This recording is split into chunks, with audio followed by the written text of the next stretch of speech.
Hello বন্ধুরা, welcome আপনাদের সবাইকে বেঙ্গল লার্নার্স ইউটিউব চ্যানেলটিতে। আপনি কি উচ্চ মাধ্যমিকে আর্টস নিয়ে পড়াশোনা করেছিলেন এবং এরপরে চাইছেন গ্র্যাজুয়েশন কমপ্লিট করার, কিন্তু আপনি ভাবছেন যে অনেকেই বলছে যে গ্র্যাজুয়েশন আর্টস নিয়ে করলে কোনো কেরিয়ার নেই, তাই কি আপনি পিছিয়ে যাচ্ছেন? আজকে আমি বেশ কিছু কেরিয়ার অপশান বলবো।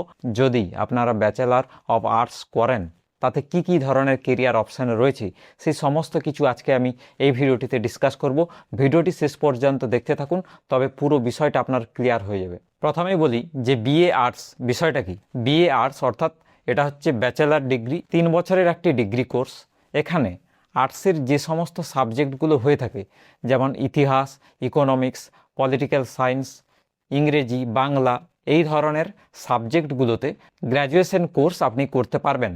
অনেকেই ভাবে যে আর্টস নিয়ে কেন পড়ব।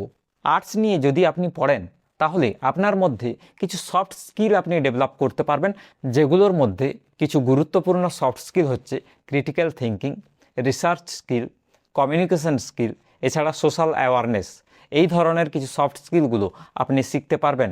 এগুলো আপনাকে হেল্প করবে ভবিষ্যতে আপনি যে কোনো জবে জয়েন করুন না কেন বা আপনি বিজনেস করুন না কেন, প্রত্যেকটা ক্ষেত্রে প্রত্যেকটা সেক্টরে এই সফট স্কিলগুলো আপনার কাজে লাগবেই। তাই আপনি যদি বেঁচে থাকেন আর্টস হিসাবে, আপনি যদি আর্টস সাবজেক্ট নিয়েছেন এবং গ্র্যাজুয়েশন করছেন, তাহলে চিন্তা করার কোনো বিষয় নেই। কেরিয়ার অপশান অনেক কিছু রয়েছে। নিজের মধ্যে যদি সাহস থাকে, নিজের মধ্যে যদি আপনার কনফিডেন্স থাকে, সে যে কোনো স্ট্রিম হোক না কেন আপনি জীবনে সফলতা অবশ্যই অর্জন করবেন। আর যদি আপনার মনে হয় যে লোকে বলেছে বলে আমি এই আর্টস সাবজেক্টটা আর নেব না বা আর্টস নিয়ে পড়াশোনা করব না, তাহলে ফিয়ার অফ জাজমেন্ট বলে আমার একটা ভিডিও রয়েছে, আই বাটনে লিঙ্ক দেওয়া আছে। ওই ভিডিওটা আপনারা গিয়ে একবার দেখুন, আপনার পুরো বিষয়টা ক্লিয়ার হয়ে যাবে যে আপনি লোকের কথা শুনবেন না নিজের কথা ভাববেন। প্রথমে বলি যে কি কি কেরিয়ার অপরচুনিটি আপনার থাকবে যদি আপনারা আর্টস নিয়ে গ্র্যাজুয়েশন কমপ্লিট করে ফেলেছেন বা আর্টস নিয়ে গ্র্যাজুয়েশন কমপ্লিট করার পরে কি কি কেরিয়ার অপশন থাকবে। প্রথমে বলি গভর্নমেন্ট জব। এটা তো সবার ইচ্ছে থাকে যে গভর্নমেন্টে জব করি, ঠিক আছে? তাহলে প্রথমে ওটা দিয়েই শুরু করছি। গভর্নমেন্ট জবের মধ্যে একদম টপ ক্লাস কি থাকছে, ইউপিএসসি অর্থাৎ ইউনিয়ন পাবলিক সার্ভিস কমিশনের বেশ কিছু এক্সাম হয়, সেই এক্সামগুলো আপনারা দিতে পারবেন। ইউপিএসসির পরে রয়েছে এসএসসি অর্থাৎ স্টাফ সিলেকশন কমিশন। এসএসসির মধ্যে বেশ কিছু এক্সাম হয়, যেমন CGL, CHSL, MTS, CPO, GD, বেশ কিছু এক্সাম হয়। এই ধরনের সেন্ট্রাল গভর্নমেন্টের যে এসএসসির এক্সাম, এগুলোতে আপনি বসতে পারবেন। শুধু তাই নয়, রেলওয়েকে ছেড়ে দিলে তো চলবে না। রেলওয়েতে বেশ কিছু বিভাগে ইম্পর্ট্যান্ট রিক্রুটমেন্ট হয়ে থাকে, যেমন NTPC, non technical popular category, এছাড়া রেলওয়ে গ্রুপ ডি রয়েছে। এই দুটো বিভাগে যদি আপনার আর্টস ব্যাকগ্রাউন্ড হয়ে থাকে তাও কিন্তু আপনি বসতে পারবেন। যদিও এই যে এক্সামগুলো বলছি এর মধ্যে বেশ কিছু এক্সামে আপনারা গ্র্যাজুয়েশন ডিগ্রিটাই লাগবে না, উচ্চ মাধ্যমিক বা মাধ্যমিক পাসের পরেই আপনারা কিন্তু এই এক্সামগুলোতে বসতে পারবেন এবং একটা ভালো সেন্ট্রাল গভর্নমেন্টের জব আপনারা ক্লিয়ার করতে পারবেন। যে কোনো গভর্নমেন্ট এক্সাম ক্লিয়ার করার একটা টেকনিক রয়েছে।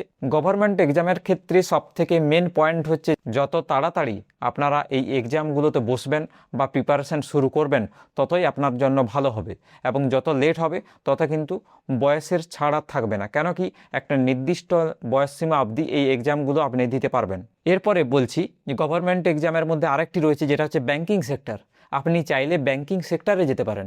ব্যাংকিং সেক্টরের মধ্যে state bank of India, IBPS এবং আরআরবি, রিজিওনাল রুরাল ব্যাংক, এই তিনটি ক্যাটাগরিতে দুটো করে এক্সাম হয়। একটি ক্লার্কের এক্সাম, একটা পিওর এক্সাম হয়। পিও অর্থাৎ প্রভিশনারি অফিসার। তো এই এক্সামগুলো আপনার কাছে রয়েছে।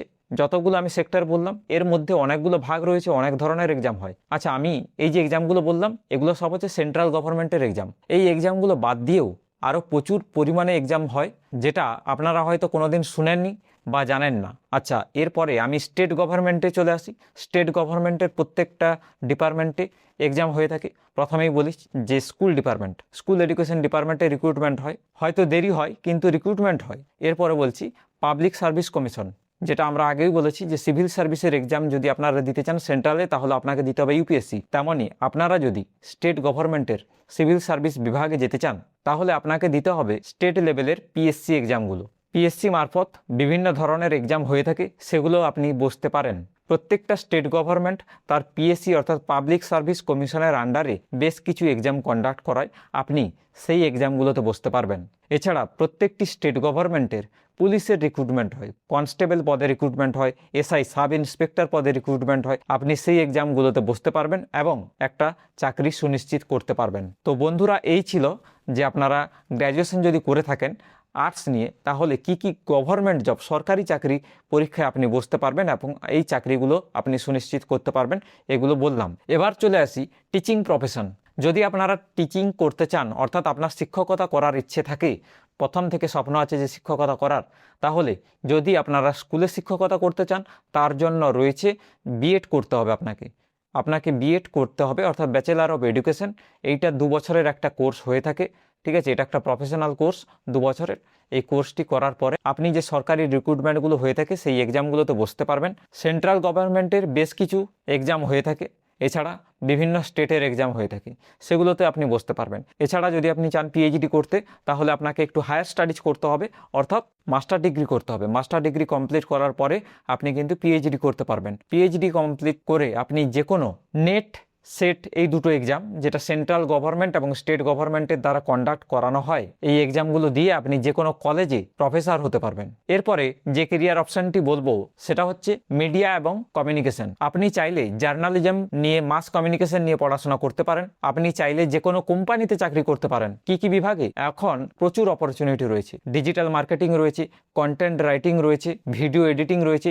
এই ধরনের কেরিয়ার অপরচুনিটিগুলি আপনি কেন ছেড়ে দেবেন? কেরিয়ার অপরচুনিটি আপনি আর্টস হোক বা সায়েন্স হোক, এই ধরনের যে প্রফেশনাল বা কর্পোরেট লাইনের কিছু কেরিয়ার অপরচুনিটি রয়েছে, যেগুলো আপনি যে কোনো সেক্টর থেকেই করতে পারবেন।